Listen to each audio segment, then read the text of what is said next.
I'd like to call this meeting to order 2 minutes early. Well, yeah, that gives you 2 minutes the next time. Thank you. If everyone will grab a chair, I officially call this meeting to order. And we have 3 guests today. Representative Ronnie Johns, glad to have you with us today. Secretary Gary Ridley, and Mike Patterson. Thank you, Mike. And Bobby Stems, AGC, get that right first time. All right. We now have the roll call. We'll start the meeting. Mr. Coburn. Here. Mr. Grinsley. Here. Mr. Freimiller. Here. Mr. Shannon. Here. Mr. McCown. Here. Mr. Dyson. Here. Mr. Alexander. Here. Mr. LaForge. Here. Mr. Peterson. Here.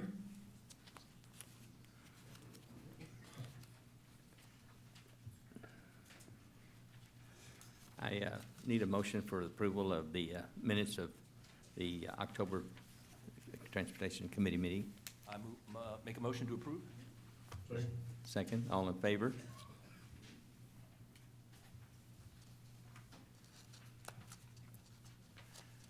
Motion carries.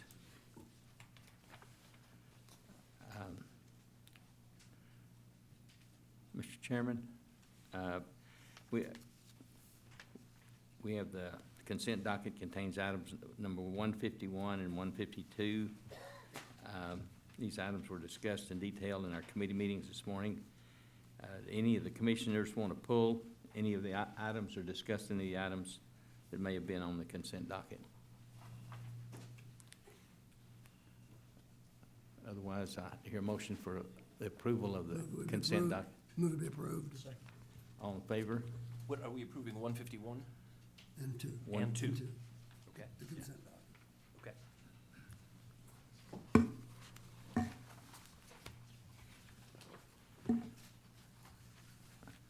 Item number 153. Do what?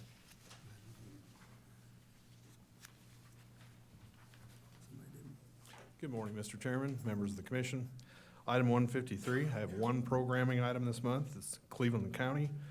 We're requesting to repair vehicle impact damage to Indian Hills Road over I-35. The estimated cost of the project is $50,000, and it can be ready for a February 2020 letting.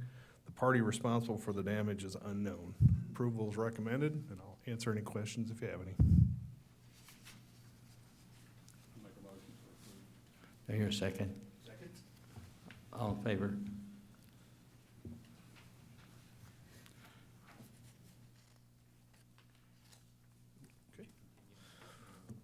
Okay, item 154 are engineering contract supplements. This month I have 4 of those. Part A is our statewide all districts on-demand land surveying.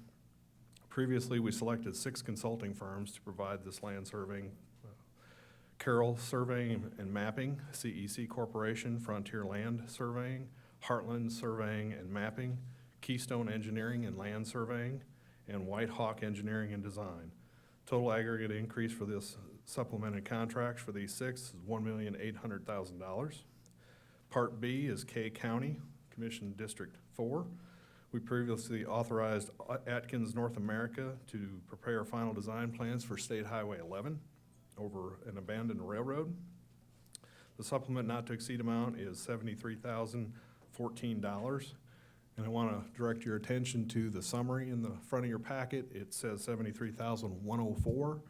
The correct number is $73,014. That's in the specific item. Anyway, this project is in the 8-year construction work plan with a scheduled let date of federal fiscal year 2027. Part C in Custer County. This is in District 5. We've previously authorized Atkins North America to do the final design plans for State Highway 33. This supplement not to exceed amount is $138,227. The project is in the 8-year construction work plan with a scheduled let date in federal fiscal year 2023. And finally, Part D in Custer County and Commission District 5. We previously authorized Garver to do the final design plans for I-40 interchange and intersection modification at exit 65.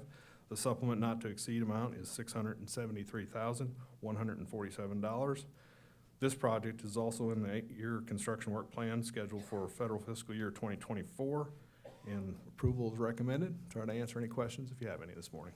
Yeah, it's probably totally inconsequential, but why do we reference federal fiscal year instead of state fiscal year? Funding for the federal funding. Is this all federal? These are all federally funded? Typically, they're federally funded unless they're on-demand contracts, then we'll usually use state funds, Okay. typically. All right, thank you. Any other questions? You've heard the presentation. Do I hear a motion? So moved. Second. Second? All in favor? Thank you very much. Item number 155.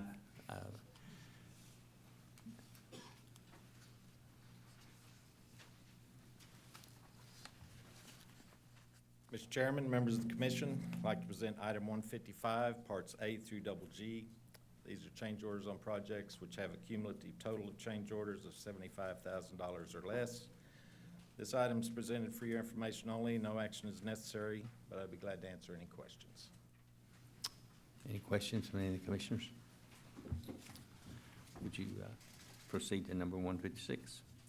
All right, item 156, same, parts A through double G. These are change orders on projects which have a cumulative total greater than $75,000. Your approval is recommended, and I would be glad to answer any questions.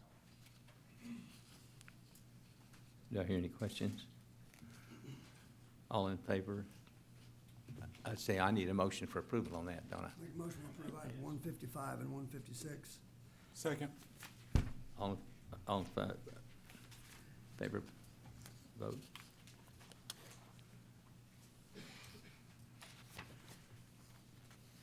Thank you, Mr. Leonard. Number 157 is the letting. Mrs. Himes, you're recognized to present. Thank you. Good morning, Mr. Chairman, members of the commission. Agenda item 157 is for the proposed bid openings for the final January 2020 and the tentative February and tentative March. The department requests and recommends approval of this item. You've heard the presentation. Do I have a motion? Motion so moved. Second. All in favor? Thank you.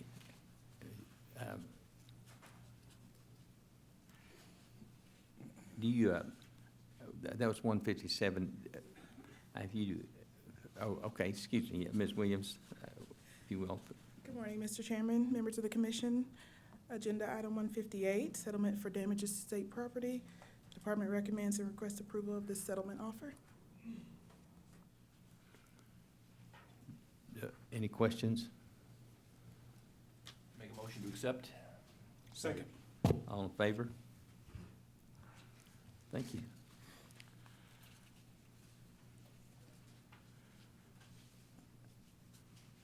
Item number 159. Good morning, Commissioners, Mr. Chairman. Item 159 are our recommendations from the October 17th bid opening. It is recommended that the following items recognized by call order be awarded.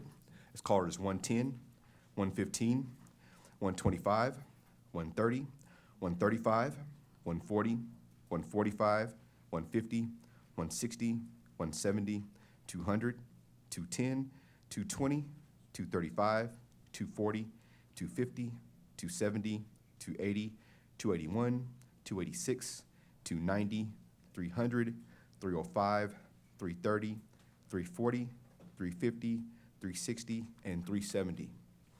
It is recommended that the following items from the October 17th bid opening referred to by call order be rejected. As call orders 145, 175, 190, 230, 284, 285, 310, 320, and 380. This concludes our recommendations for award, and your approval is requested. Did you say 145 or 147?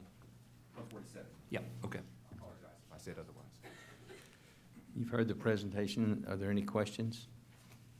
Do I hear a motion for approval? Move for approval. Second? Second.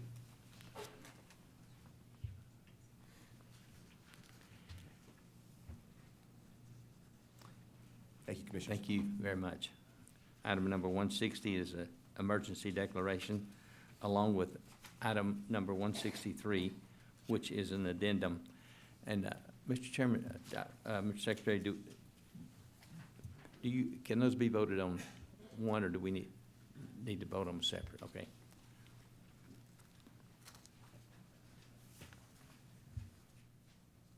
Mr. Chairman, Commissioners, item 160 is a declaration of emergency.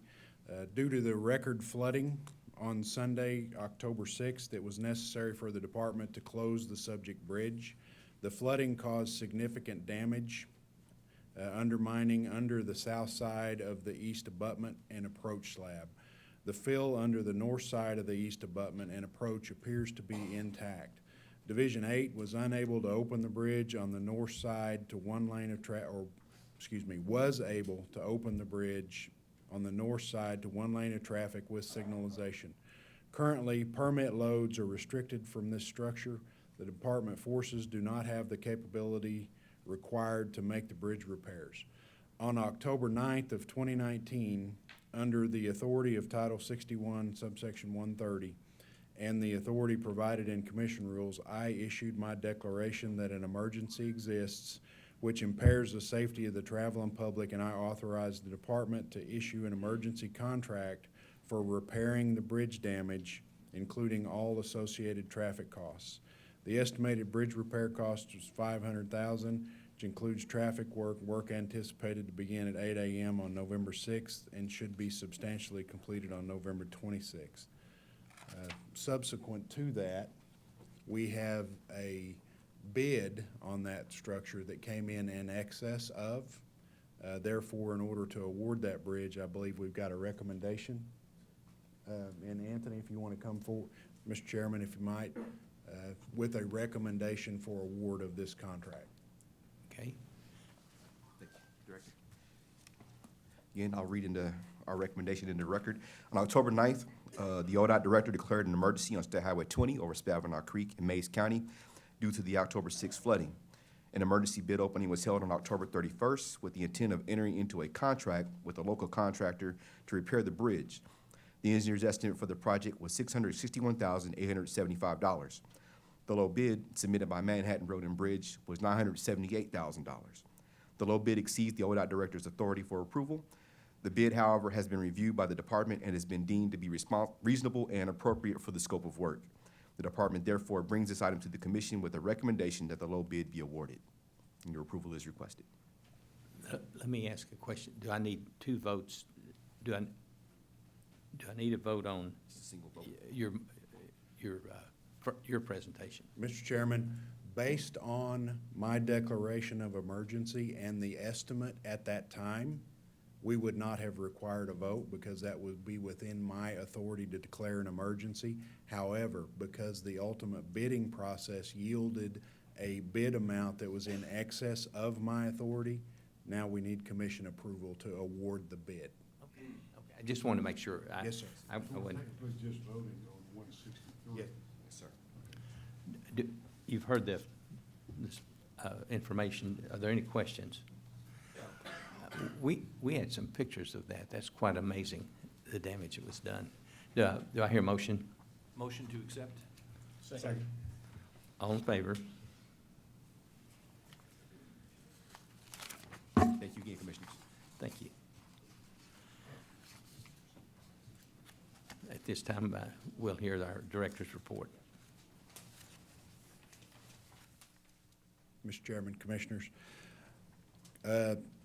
Recently, you've heard a couple of things discussed maybe in the media as some new law went into effect on November 1.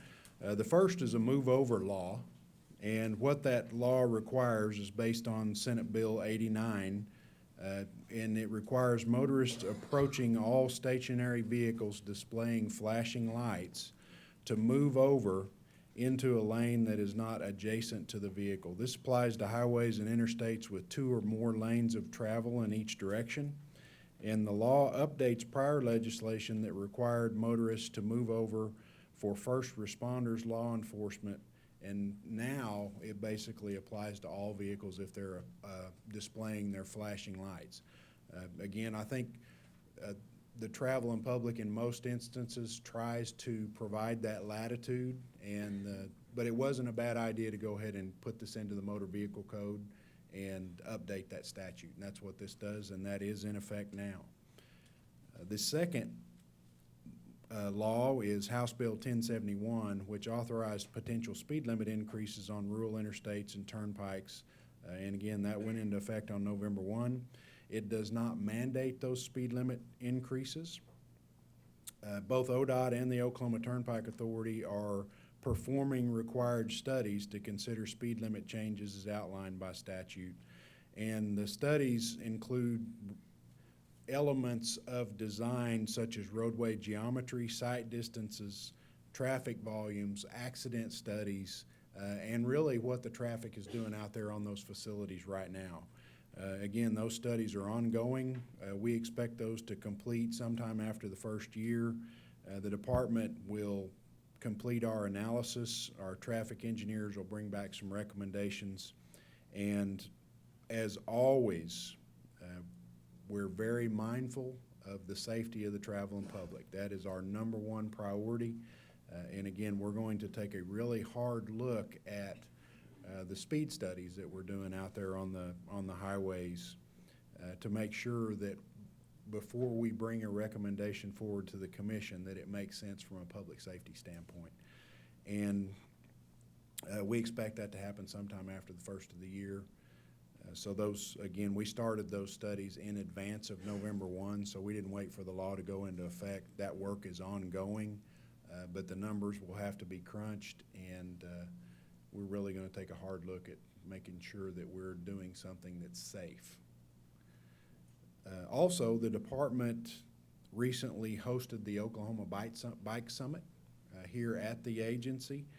This year, that partnership with Bike Oklahoma was a two-day event, one day here at the ODOT Commission Room, and it's really was focused on bike and pedestrian advocates and bringing them together with our engineers and planners to really advocate, understand the safety needs out there of all different modes of transportation. And we had a good group, had a large contingent in attendance. It was really well attended, and I've had the opportunity to visit with them during the lunch hour, and that interaction is critical to the department's decision making. As you might imagine, something that is a primary focus of our 8-year construction work plan is adding shoulders to Rural 2 highways that don't have shoulders. That initiative benefits not only the safety of vehicles, but it also adds a safety aspect for bicyclists that might be riding in those areas. So that investment strategy is helpful in many cases. Special guests at that meeting included the Lieutenant Governor, Matt Pinnell, and the Executive Director of the League of American Bicyclists, Bill Nesper. And again, I had the opportunity to visit with them, got some good feedback, and that was kind of a historically significant event for the department to have hosted that type of a meeting. And lastly, we recently had a groundbreaking on the Gilcrease Expressway. That project is a partnership between the Turnpike Authority, the Department of Transportation, the City of Tulsa, Tulsa County, INCOG, the Metropolitan Planning Area there in the Tulsa area, and the Federal Highway Administration. So we brought a lot of different partners together to work on a project that not one individual unit of government could have got their arms around by themselves. That groundbreaking was on October 22nd, and the project there on the west side of Tulsa is a very, very important transportation corridor that'll connect Highway 412 south to Interstate 44, cross the Arkansas River, and cross a pretty significant floodplain. The construction aspects of the project are pretty difficult. There are 22 bridge structures that'll have to be constructed in that 5-mile segment. 2 of those bridge structures, 4 if you consider that they're parallel bridges, are extremely difficult, one over the Arkansas River again and one over a pretty significant flood area. So another critical step in transportation investment that was made possible by leveraging resources across a lot of different governmental entities. So that's a really proud moment for the department to be a part of that, and a proud moment for the state of Oklahoma, certainly the Tulsa area, to move forward on a critical transportation improvement. With that, Mr. Chairman, I would be happy to answer any questions that the commission may have of me. Any questions? Thank you. Well, if there's, is there any other discussion anyone has for today? If not, I would propose a motion for adjournment. So move. Second. All in favor? All in favor, stand up. Stand up.